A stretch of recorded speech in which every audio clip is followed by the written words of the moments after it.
And welcome to passage 4 of mock 16. This takes us into the domain of the realm of philosophy, particularly epistemology. So epistemology is that branch of philosophy where we try to figure out what knowledge really is, and within epistemology we are introduced to something called nihilism.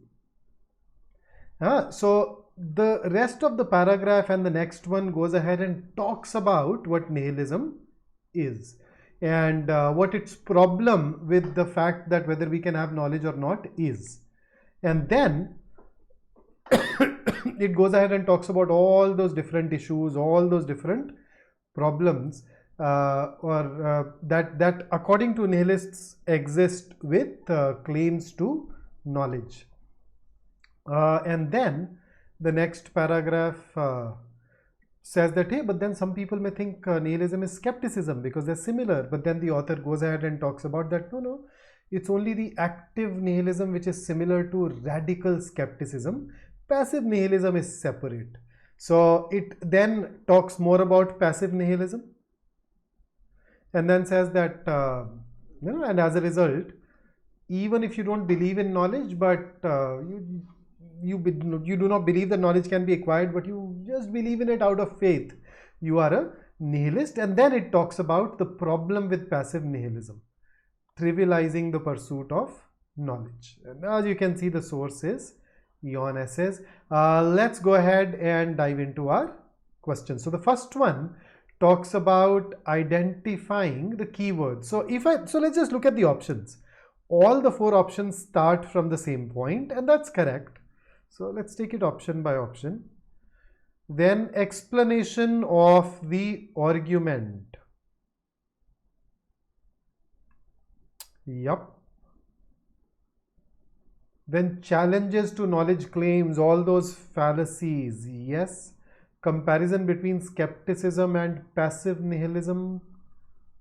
Yes. Comparison between skepticism and nihilism. Yes. Passive is something that I'd have a problem with. Let's compare it with B. B actually mentions it also has the same problem. It mentions all the 4 things, but the sequence is wrong. Oh, so we actually have to look at the overview. Explanation came before challenges, so B can be ruled out. Comparison came towards the end, so C can be ruled out. And for that same reason, we can also eliminate D. So the best answer is A, although even in A, I would prefer that we don't really use passive. That makes it even better. But then, considering that passive was a problem with every answer choice, you can ignore it. That is no longer going to be a factor in arriving at the right answer. Here is the next question. Which of the following best represents the main idea of the passage? So what is the main idea?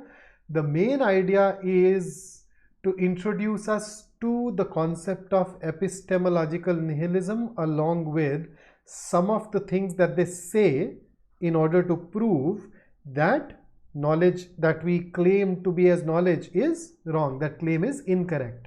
So let's start with A. Epistemological nihilism challenges the foundations of knowledge. Yes, it does that.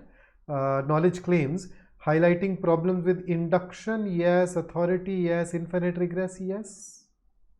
So yeah, it's definitely done, although I think these are going to be a little more specific anyhow. And there is one more thing that it misses out on, right? Skepticism versus nihilism. Chaliye, let's have a look at B. Epistemological nihilism and skepticism both question the existence of knowledge, but passive, this distorts the main idea. The passage is fundamentally about epistemological nihilism, what it is. And then yes, it does add a point how it is different from skepticism. But then both question the existence of knowledge but passive nihilism. So this is going to be essentially the third last paragraph, not the rest of the passage. And therefore B is going to be narrow. How about C? The pursuit of knowledge is trivialized by passive nihilism. Only the last paragraph. So just like B, this is also narrow. Moreover, there is a distortion as well, and it supports technological advancements. No, as long as science is leading to technological advancements, they're willing to accept it. So it's not about and, it is given as a reason. So there is a distortion too, and thus can definitely be eliminated. D, epistemological nihilism denies knowledge. Does it deny knowledge? It denies knowledge claims. It says that we cannot objectively label something as knowledge, and argues for the need of a foundation beyond the knower and the known. This is once again going to be a very specific point. So if you look at the main idea, the best answer choice is A. Although, as I said, if you just add that bit about skepticism versus nihilism, it becomes absolutely thorough. Otherwise, this remains narrow, but it will at least cover all the paragraphs except for the third last and the last. Okay. So just misses out on the key ideas of 2 paragraphs. Here is the next one. Which of the following inferences cannot be derived from the information presented in the passage? So the problem of induction challenges the notion that true, this can be inferred. Second paragraph. Yeah, this is also true, that infinite regress thing. How about C? Appeals to authority are seen as unerring in logical reasoning. Nana, appeals to authority has been called a fallacy. And because it is fallacy, it is erroneous. To call it unerring will be wrong. So this is false. The passive nihilist continues to believe in knowledge despite, yes, this is also true. We can get it from the third last paragraph. So we are being asked for which of the following cannot be derived. A, B and D can be derived. C cannot be derived, and therefore our answer to question number 15th should be option, oh my god, option C. So that's 15th for you. Here is question number 16. So for a nihilist, the author commits which of the following fallacies when he writes? Okay.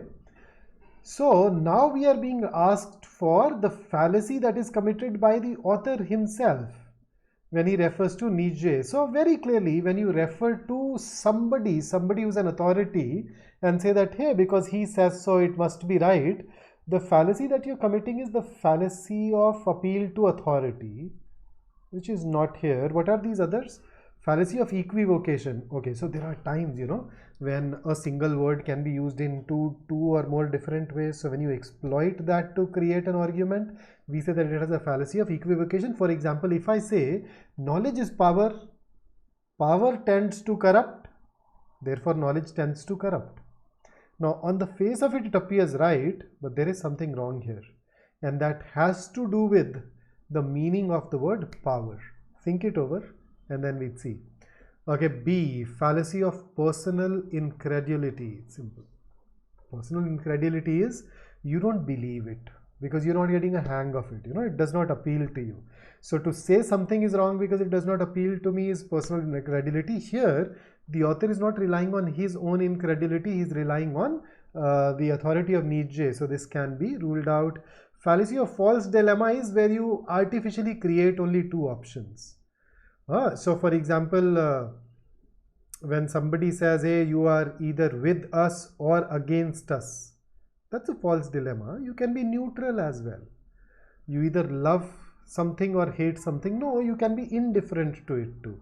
So not something that we see in this particular appeal, and therefore our answer to question number 16 should be option D. So that takes care of our passage.